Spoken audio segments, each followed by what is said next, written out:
Hey, welcome to Mission Control. If you're a subscriber to my channel, welcome back. And if you're new here, thanks for checking me out. Today we're going to launch these 7 rockets simultaneously towards a drone that's flying 200 feet directly above. I'm going to capture video from multiple angles, and maybe if I'm lucky, I'll even knock my drone out of the air. I'd love to capture that. I've been referencing and talking about this concept for over a year and a half. Since I began flying 3D printed rockets and videotaping it, I've been trying to knock a drone out of the air because I think that would just be epically interesting. We got a fair chance of doing that today. If it doesn't happen today, it's probably not going to happen. But we're flying 2 different versions of a modular aluminum can rocket that I designed, 3D printed the parts, and I've been doing this now for quite some time. I graduated from the cans to a larger form factor, which was originally made out of Pringles cans. Pringles, I don't eat Pringles, and I was throwing a lot of Pringles away, and they're expensive, so I discovered that Dollar Tree has their own version. I believe they're made in the same factory. It's the identical can, and they're half the price. So I've flown a lot of Pringles cans. That flies with the highest powered rocket engine that you can legally buy, so it flies straight and high. It flies very nicely. I've recently made a 2-stage version of that which I need to perfect. It's one of the open items that I need to finish up. There's a link to the 2-stage version of this Pringles rocket that I'll link in the description. Back to these rockets that we're going to launch today. So this rocket here is flying with a 29 millimeter F engine, and it's going to come up off the launch pad a lot faster. The thrust to weight ratio of the engine is 150%, whereas this rocket here that's flying with a much smaller 24 millimeter rocket engine only burns for half the time and half the force that this does. This is going to fly with about 112% thrust to weight ratio, which is more than enough to get it off the pad. But since this rocket's got an engine that's going to burn longer and more thrust, it's going to come off the pad extremely fast. It's going to go a lot farther, twice as fast, 3, maybe 4 times faster. Unfortunately, we will not be able, no matter how hard we try, we will not be able to determine how high that rocket gets. At some point, I'm probably going to obtain an altimeter and fly a rocket with an altimeter in it. But I'm going to say for certain that this rocket will get well above 1,000 feet. These rockets here will probably get to about 600 feet. We'll film that with the drone, and we might get a general idea of how high they go. And we can also time the amount of time that it takes them to come back down, which with a little math, it can give us a good general idea. This should be quite interesting. I'm working on a few different projects, things that I've started.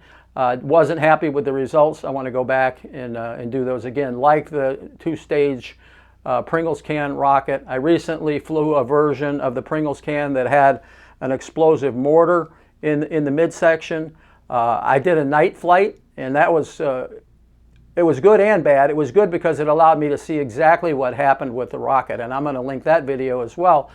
But it was bad because the general quality of the video was poor because of the low light conditions. I need to redo this with a different type of charge, and I need to redo the 2-stage rocket because even though the 2nd stage went off as I had predicted it would, it was out of control because the pressure balance on the upper stage was wacky, and my objective was I reached my objective in getting the 2nd stage to ignite, but now I need to fine-tune that. I did a launch of a Coyote rocket car a while back. That had less than desirable results. It was very interesting. Again, links to recent videos are in the description. Lately, I've been focused mainly on doing YouTube shorts. When I rebranded my channel and I focused on more so on rocketry than some of the other stuff I was doing, the motorcycles and some of the political commentary, my views and subscriptions dropped. My channel is not monetized. I don't expect it to be monetized. This is just a creative outlet for me, and it's a hobby. But I do appreciate people coming to visit, and if you are interested in this content, I would appreciate it if you would subscribe. I also welcome your comments and suggestions and recommendations. interact with the visitors and the subscribers on my channel on a daily basis. So we're going to pack this stuff up. We're about T-minus 2 hours and 30 minutes until launch. When we come back, we're going to be at the launch site and we're going to be counting down the last few minutes until 6 p.m. And then with any luck, I've put a lot of effort into making sure that we've got a good chance of having all these rockets go off at the same time. I would give this, I would give our chances of success on getting all the rockets off the launch pad about 90%.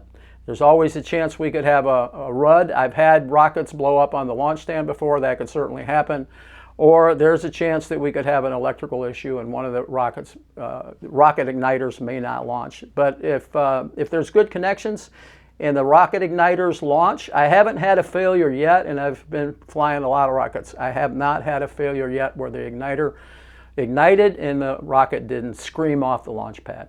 So let's pack it up. All right, we just got here to the launch site. It's a nice day, the sun is shining. It's 6:07 p.m. We're pretty much right on schedule. I had originally thought I would launch at 6, but it won't get dark until 8. I'm actually going to intentionally wait an hour before we launch if I don't get arrested. There's a 43% chance I'm going to get arrested today. And that's okay. I'm fine with that. My goal is and has been to hit one of my drones with the rocket. And since we've got, it goes dark when it's sitting there for a minute. Try and keep it on my face. You see it? Is the screen on? No.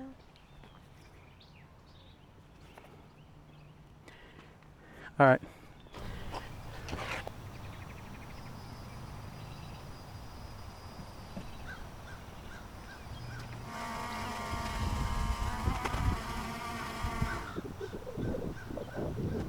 All right, it figures. I got one big problem here. The rocket in the middle, this is the 57 millimeter rocket. It's fitted for a 3/16 guide rod, and I brought my 1/4 inch guide rod, so it's not going to launch with the guide rod. All the other rockets are on guide rods. The igniters are connected. And I believe that we're going to get a good flight. The wind is starting to kick up, and so we're going to have to launch this pretty quick or else that rocket's going to fall over. So I'm a little disappointed. The smart thing to do would be to wave this off and to do it another day with the proper guide rod, but it's my screw up, my bad. We're going to go ahead and launch. The thing that's probably going to go wrong now is that this is not going to fly straight. I'm hoping that it comes up fast enough that it will fly straight, but there's a fair chance that it won't. At any rate, I'm going to get the drones in position to record this. I'm going to arm the igniter. We got 80% battery power, so we got plenty of time. Please don't fall over, rocket. Please don't fall over. God dang it. Take it out of arm status.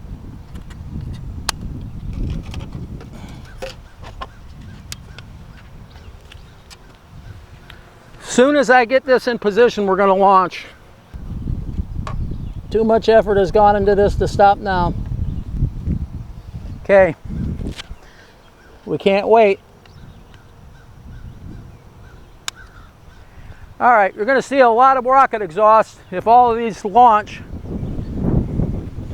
We can't wait because that wind is kicking up. Here we go in 5, 4, 3, 2, 1.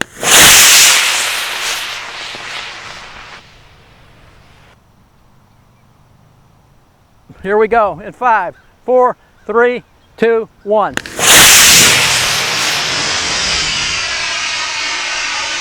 Here we go in 5, 4, 3, 2, 1.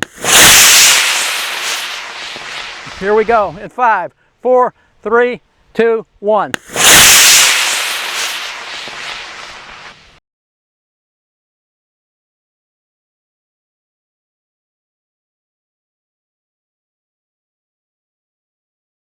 Here we go in 5, 4, 3, 2, 1.